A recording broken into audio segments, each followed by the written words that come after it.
13 வருடத்துக்கு முன்னாடி ஒரு மகன ஒரு விபத்துல இழந்திருக்காரு. அந்த 13 வருடம் கழித்தும் ஒரு தந்தை தன் மகனுக்காக இன்னைக்கும் ஏங்கிக்கிட்டு இருக்காரு. இந்த காட்சிய நான் எதார்த்தமா வீடியோ எடுக்க வந்த இடத்துல அண்ணன் சொன்னது. அதப்ப இன்னைக்கு இருக்கக்கூடிய இளம் தலைமுறைகள் புரிஞ்சுக்கணும்.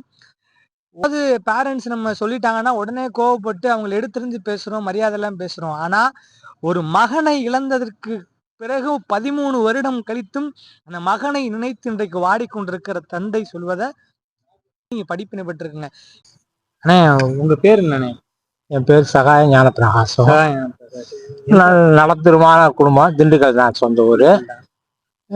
தனிமையில உட்காந்து பார்த்து நீங்க பேசுறீங்கன்னு நினைக்கிறேன். தனியா உட்காந்துக்கல, என்ன காரணம்? இல்ல, நான் சும்மா தனிமையில ரொம்ப உட்காந்துட்டு என்னோட பையனை உங்க வயசு பையன் இறந்துட்டான். 13 வருஷம் ஆகுது. இறந்துட்டாப்ல ஒரு ஆக்சிடென்ட்ல இறந்துட்டாப்ல. இது எப்படி ஆக்சிடென்ட் ஆச்சு? ரோட்ல போகும்போது மண் சரிக்கு விட்டு விழுந்ததாக எஃப்ஐஆர்ல போட்டிருக்காங்க. சம்பவம் நம்ம புள்ளனம்பட்டி பெட்ரோல் பங்க் கிட்ட நாள் நைட் நடந்தது.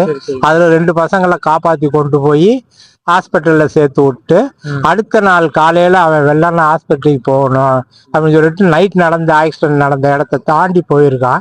போகும்போது கொஞ்சம் தூரத்துல அவன் இன்னொரு வண்டி சரிக்கு விட்டு விழுந்ததாக எஃப்ஐஆர். எனக்கு நான் இல்லை, பக்கத்துல இருந்தவங்க எஃப்ஐஆர் போட்டவங்க சொன்னாங்க. அதை பத்தி நான் தெரிஞ்சுக்கிட்டேன்.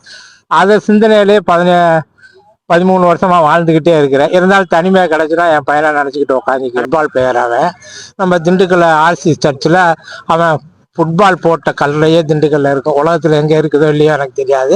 எனக்கு அவன் ஃபுட்பாலை லைக் பண்ணான். ஃபுட்பால் கேமை பத்தி ஆராய்ச்சி பண்ணியிருக்கான். நல்ல டிகிரி முடிச்சிருக்கான். ஒரு அரியர் இல்லை. கடவுள் எடுத்துக்கிட்டாரு அப்படின்னு சொல்லிட்டு தனிமையா இருந்து ப்ரேயர் பண்ணிட்டு இருப்பேன் எப்பயுமே. இருந்தாலும் மகனோட வேதனைய சோகத்திலே புத்திர சோகம் தான் ரொம்ப தாங்க முடியாத சோதனை.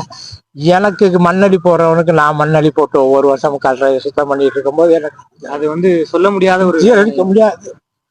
அங்க வராம போயிருந்தானா அவன் டெல்லியில உள்ள IAS அகாடமியில அப்ளிகேஷன் வாங்கிட்டு வந்திருக்கான். சேர்ந்து ஒரு 1.5 வருஷத்துல ட்ரைனிங் முடிச்சோன்னா எனக்கு கஸ்டம்ஸ்ல வேலை கிடைச்சிருப்பா, நீ 1.5 வருஷம் மட்டும் கஷ்டப்படுப்பானா. 13ஆம் தேதி இங்க இறந்துட்டான். அவன் 15ஆம் தேதி அங்க இருக்கணும். ஃபுட்பால்ல பெரிய ஆளா வரணும்னு சொல்லிட்டு சைட் பண்ணான். அவனை தாங்க முடியும்.